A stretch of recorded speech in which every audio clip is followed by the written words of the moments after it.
Hi friends, welcome back to our channel. So ఈరోజు నేను మీతో షేర్ చేయబోయే రెసిపీ వచ్చేసి క్యాలీఫ్లవర్ అలాగే ఆలుగడ్డ కర్రీ. సో నేను ఎలా చేస్తానో నా స్టైల్లో మీతో షేర్ చేయబోతున్నాను. సో వీడియోని ఎక్కడ స్కిప్ చేయకుండా లాస్ట్ వరకు అయితే చూడండి. సో ఇక్కడ ముందుగా 2 బంగాళాదుంపల్ని ఇలా కట్ చేసి వాటర్లో అయితే వేసి పెట్టేసుకున్నాను.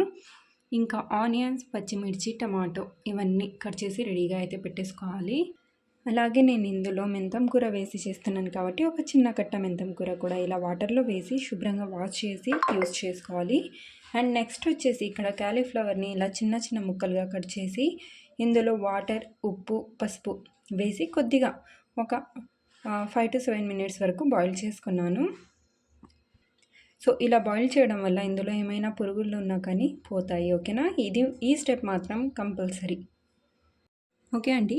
సో ఇక్కడ నెక్స్ట్ వచ్చేసి గ్యాస్ స్టవ్ ఆన్ చేసి దీనిపైన కడాయి అయితే పెట్టేసుకున్నాను. ఇప్పుడు ఇందులో 3 టేబుల్ స్పూన్ల వరకు ఆయిల్ అయితే యాడ్ చేసుకున్నాను. ఆయిల్ హీట్ అయిన తర్వాత ఇందులో సన్నగా కట్ చేసి పెట్టుకున్న ఆనియన్స్, పచ్చిమిర్చి, కరివేపాకు ఈ 3 యాడ్ చేసుకోవాలి. పచ్చిమిర్చి సో మీరు 2, 3 మీకు ఎన్ని కావాలో అన్నీ యాడ్ చేసుకోవచ్చు. మళ్ళీ మనం ఇందులో కారం పొడి వేస్తాం కాబట్టి చూసి యాడ్ చేసుకోండి. అలాగే కరివేపాకు ఫ్రెష్గా ఉంటే యాడ్ చేసుకోండి, బట్ నా దగ్గర డ్రైగా ఉంది, అది యాడ్ చేశాను. సో ఆనియన్స్, పచ్చిమిర్చి, కరివేపాకు వేసాను కదా. ఇప్పుడు ఇందులో ఒక 1/2 టీ స్పూన్ వరకు పసుపు యాడ్ చేసుకోవాలి. ఆల్రెడీ మనం క్యాలీఫ్లవర్ బాయిల్ చేసేటప్పుడు పసుపు వేసుకున్నాం కాబట్టి సో 1/2 టీ స్పూన్ వేస్తే సరిపోతుంది. ఇప్పుడు ఈ ఆనియన్స్ మంచి కలర్లో వచ్చేంత వరకు ఫ్రై చేసుకోవాలి. ఓకే అండి. సో ఆనియన్స్ ఇలా కలర్ చేంజ్ అయిన తర్వాత ఇందులో 1 టేబుల్ స్పూన్ వరకు అల్లం వెల్లుల్లి పేస్ట్ యాడ్ చేసుకొని పచ్చి వాసన పోయేంత వరకు ఫ్రై చేసుకోవాలి. అలాగే ఇందులోనే మెంతం కూర కూడా శుభ్రంగా వాష్ చేసి యాడ్ చేసుకోవాలి. అల్లం వెల్లుల్లి పేస్ట్ని అలాగే మెంతం కూరను రెండింటిని పచ్చి స్మెల్ పోయేంత వరకు బాగా ఫ్రై చేసుకోవాలి.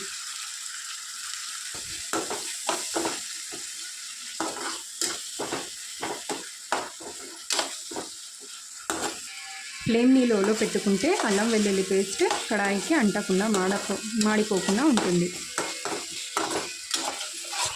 సో 5-6 minutes ఇలా ఫ్రై చేసుకున్న తర్వాత ఇప్పుడు ఇందులో సన్నగా కట్ చేసి పెట్టుకున్న, అంటే నార్మల్గానే కట్ చేశాను, ఒక 2 మీడియం సైజ్ టమాటాలను అయితే ఇలా కట్ చేసుకొని యాడ్ చేసుకోవాలి. ఇప్పుడు టమాటాలు బాగా సాఫ్ట్గా అయ్యేంత వరకు కుక్ చేసుకోవాలి. టమాటాలు వేసిన తర్వాత ఒకసారి బాగా మిక్స్ చేసుకొని లిడ్ పెట్టేస్తే టమాటాలు తొందరగా మగ్గిపోతాయి. ఓకే అండి. సో లో ఫ్లేమ్లో ఒక 5 minutes అయితే పెట్టానన్నమాట. లిడ్ క్లోజ్ చేసి ఇక్కడ చూడండి, ఆయిల్ మొత్తం రిలీజ్ అయింది కదా. టమాటాలు కూడా చాలా బాగా మెత్తగా సాఫ్ట్గా అయిపోయాయి కదా. ఇప్పుడు ఇందులో ముందుగా కట్ చేసి పెట్టుకున్న బంగాళాదుంప ఇవి యాడ్ చేసుకోవాలి. ఇవి వాటర్లో ఎందుకు పెట్టానంటే వాటర్లో పెట్టుకుంటే బంగాళాదుంప అనేది నల్లపడకుండా ఉంటుంది. మనం ఆల్రెడీ క్యాలీఫ్లవర్ బాయిల్ చేసాం కాబట్టి ఎక్కువగా కుక్ చేసే అవసరం లేదు. సో ముందుగా ఒక 5 to 10 minutes వరకు బంగాళాదుంపను కుక్ చేసుకోవాలి. ఒకసారి బాగా మిక్స్ చేసుకొని ఒక 50% వరకు కుక్ అయిపోతే సరిపోతుంది. ఇప్పుడు లిడ్ పెట్టేద్దాం. ఫ్లేమ్ని లోలోనే పెడుతున్నాను. ఓకే అండి. సో ఆఫ్టర్ 5 minutes తర్వాత చూపిస్తున్నాను. ఓకే. సో ఇక్కడ చూసారా, బంగాళాదుంపలు అనేవి కొద్దిగా కుక్ అయిపోయాయి మనకు కావాల్సినంత. ఇప్పుడు క్యాలీఫ్లవర్ని ఇందులో యాడ్ చేసుకోవాలి. సో వాటర్ లేకుండా ఓన్లీ క్యాలీఫ్లవర్ ముక్కల్ని మాత్రమే ఇందులో యాడ్ చేసుకోవాలి. ఓకేనా. ఓకే అండి. సో క్యాలీఫ్లవర్ని ఇలా యాడ్ చేసుకున్న తర్వాత ఒకసారి ముందుగా మిక్స్ చేసుకోవాలి. ఎంత కలర్ఫుల్గా కనిపిస్తుందో కదా. ఇప్పుడు మనం మసాలాలన్నీ యాడ్ చేసుకుందాం. సో ఇక్కడ ముందుగా కారం పొడి 1 టీ స్పూన్, లేదా మీరు ఎంత స్పైసీగా తింటారో దాని అకార్డింగ్ యాడ్ చేసుకోండి. రుచికి సరిపడినంత ఉప్పు. సో ఆల్రెడీ బాయిల్లో కూడా వేసాం కాబట్టి చూసి యాడ్ చేసుకోవాలి. జీరా పొడి 1 టీ స్పూన్.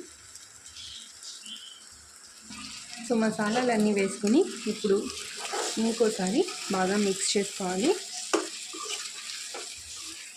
ఇలా మొత్తం మనం వేసిన మసాలాలు ముక్కలకి పట్టేలాగా మిక్స్ చేసుకోవాలి. అలాగే మనం మసాలాలు యాడ్ చేసాం కదా, దాని పచ్చి వాసన కూడా పోతుందన్నమాట. సో ఇలా ఇలా బాగా మిక్స్ చేసుకున్న తర్వాత ఇందులో వాటర్, సో ఎక్కువగా కాదండి, జస్ట్ కొద్దిగా ఒక పావు కప్ అంత, ఓకేనా. సో పావు కప్పు వాటర్ వేసుకొని మళ్ళీ ఒకసారి ఇలా మొత్తం బాగా మిక్స్ చేసుకోవాలి.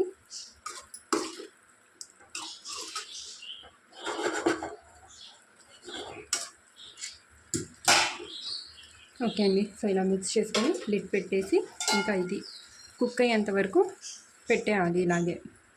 ఓకే అండి. సో ఇలా వాటర్ వేసుకొని బాగా మిక్స్ చేసుకొని ఇందులో వేసిన వెజిటేబుల్స్ అన్నీ, ఐ మీన్ క్యాలీఫ్లవర్ అలాగే ఆలు, ఇవి రెండు బాగా కుక్ అయ్యేంత వరకు లిడ్ పెట్టేయాలి. మధ్య మధ్యలో మిక్స్ చేస్తూ ఉండాలి, లేదంటే అడుగంటుతుంది.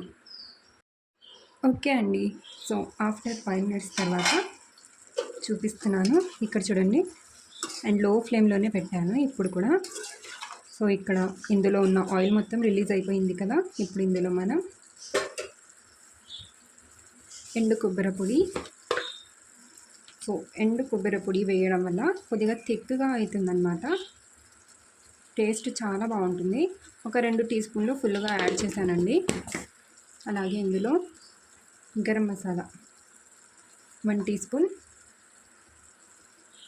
ఇంకా నెక్స్ట్ వచ్చేసి కొత్తిమీర. సో కొత్తిమీర కూడా శుభ్రంగా వాష్ చేసి యాడ్ చేసుకోండి, ఓకేనా. సో నేనైతే ఎక్కువగా వేసేస్తున్నాను. మీకు ఇంత ఎక్కువగా కొత్తిమీర ఇష్టం లేదనుకుంటే తగ్గించి అయినా యాడ్ చేసుకోవచ్చు. సో ఈ 3 వేసుకున్న తర్వాత ఇంకోసారి బాగా మిక్స్ చేసుకోవాలి. మిక్స్ చేసుకొని ఇంకా ఒక 3-4 మినిట్స్ లో ఫ్లేమ్లో లిడ్ పెట్టేసి పెట్టేయాలి. ఎందుకంటే ఇప్పుడు మనము ఎండు కొబ్బరి పొడి అలాగే గరం మసాలా వేసాం కదా. సో దాని ఫ్లేవర్ మరీ ఎక్కువగా స్ట్రాంగ్గా రాకుండా ఇలా లిడ్ పెట్టేసామనుకోండి, చాలా టేస్టీగా మన ఆలు క్యాలీఫ్లవర్ కర్రీ రెడీ అయిపోతుంది. ఓకే అండి.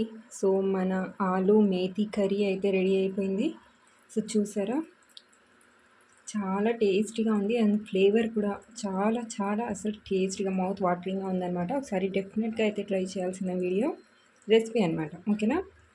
సో రెసిపీ యూస్ఫుల్ అనిపిస్తే మర్చిపోకుండా ఒక చిన్న లైక్ అయితే చేసేయండి, ఓకేనా. Thanks for watching.